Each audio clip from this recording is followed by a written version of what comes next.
This news update is brought to you by... Say hello to Chelsea. Chelsea is a champion surfer, so she's accustomed to moving super fast, which is why she relies on super fast broadband brought to her through Flow's 100% fiber to the home network. It keeps her family sharing and surfing and saving each month. Combined, she bundles her Flow mobile, home phone, and TV services, so she can enjoy much more for much less, and so can you. Visit any Flow retail outlet, call 1-800-804-2994, or visit discoverflow.co to find out more. One-of-a-kind connection. This is how we flow.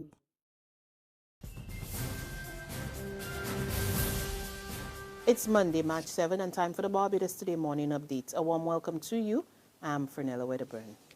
Selfish, self-centered, and greedy. That's how noted political scientist Dr. George Bell has described the current crop of Barbadian politicians. He also described them as careerists, meaning that the only reason for being in politics was because of the benefits of the job. Speaking at the Barbados Labour Party St. Philip North political meeting in Blees Hill last night, Dr. Bell reserved his harshest criticism for the members of the ruling Democratic Labour Party, which he said had abandoned Errol-Barrow policies of 3 tertiary education.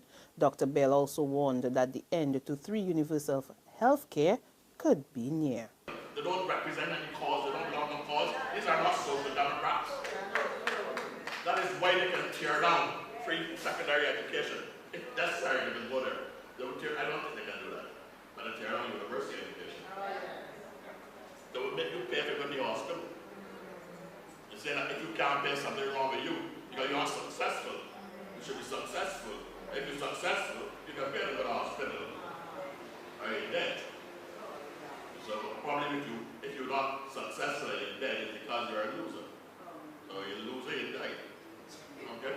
But they live. That is where they stand and they act. More needs to be done to advance gender equality in Barbados. That's according to Social Care and Community Development Minister Steve Blackett, as the country gets ready to join the rest of the world in celebrating International Women's Day tomorrow. He says measures must be put in place to allow more women access to leadership positions at all levels of society. As we celebrate our 50th anniversary of independence, we can proudly say that in our country, women's equality has made significant strides over the decades. There is still, however, much more that can be done to increase women's equal access to leadership positions, particularly at the political level. I would want to encourage even more women to become involved at the community level to use your knowledge and skills to the benefit of as many of the vulnerable groups in the society as possible. As the world continues on its path of globalization, the continued existence of strong gender inequality makes the role of women in community development even more crucial. Through the use of the power of women in community development to improve gender sensitivity overall, women can help to shed light on glaring inequalities and, by so doing, find ways to better the lives of other women in the global community. Minister Blackett made the comments at an event honoring 12 women from outstanding community service across the island at the University of the West Indies over the weekend.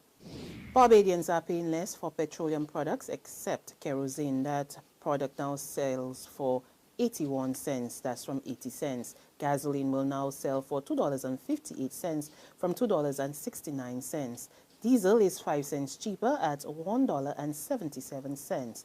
The 100-pound liquefied petroleum gas cylinder dropped by 34 cents and now costs $151.19. The 25-pound cylinder dropped by 8 cents and now costs $43.08. The 22-pound cylinder is now $38.07. That's 8 cents less. The new price of the 20-pound cylinder is $34.61. That's 7 cents cheaper. The adjustments in retail prices, according to a government statement, are all due solely to changes in the cost, insurance, and freight of these refined products. In sports, this year's Sandy Lane Gold Cup is said to have drawn one of the biggest crowds in its 34-year history, and Sports Minister Stephen Lashley is hailing the public's continued support.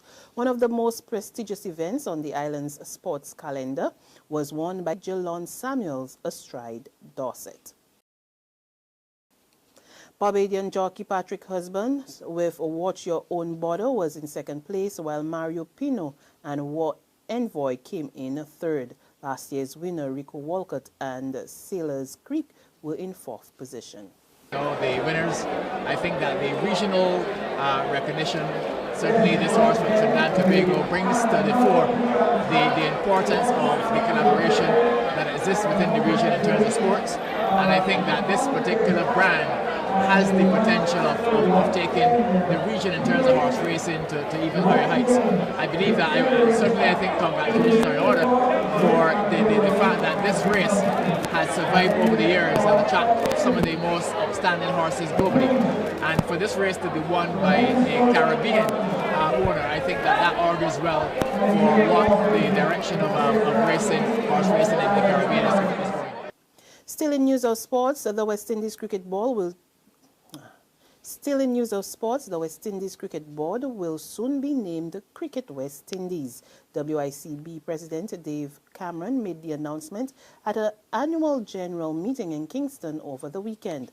During the process of the name change, Independent Director Don Wavy will lead a team of other independents to assess recommendations from the Lucky, Patterson and Wilkin reports.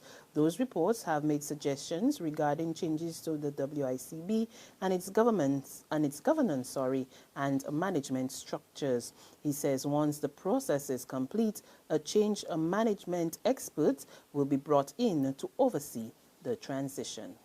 There's regional and international news after this short break. Secure your future, be financially strong.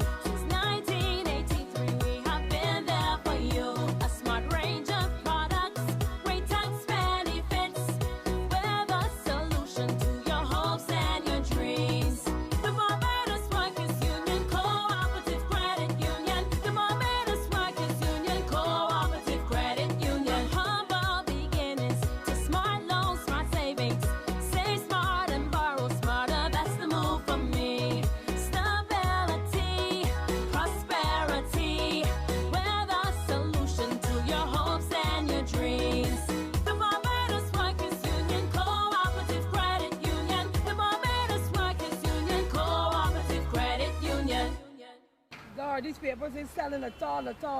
Get your paper. Only $2.25. Get your paper, miss. Look, take it. I can pay for it. Barbados today, all the way.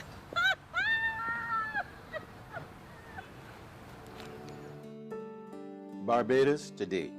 News you can trust.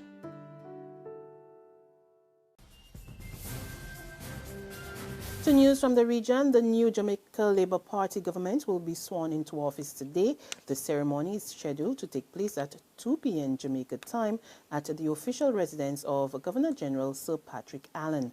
JLP General Secretary Dr. Horace Chang says the Andrew Holness-led administration will be a mix of young and experienced members. He also hinted at plans to implement a smaller and more efficient set of government agencies. Holness took the oath of office last Thursday, 1 week after his JLP won the general election by a one-seat majority. On the international scene, tributes pour in for former First Lady Nancy Reagan. The Reagan Library reported that she passed away from congestive heart failure. She was 94. The BBC's James Cook looks back at the life of the former First Lady. At first, she was unpopular, criticised for her extravagant taste, accused of interfering in staff matters, and ridiculed for consulting an astrologer after her husband was shot. But she championed down-to-earth causes, most notably with a campaign against illegal drug use. Just say no, she urged America's youth. Drugs take away the dream from every child's heart and replace it with a nightmare. And it's time we in America stand up and replace those dreams.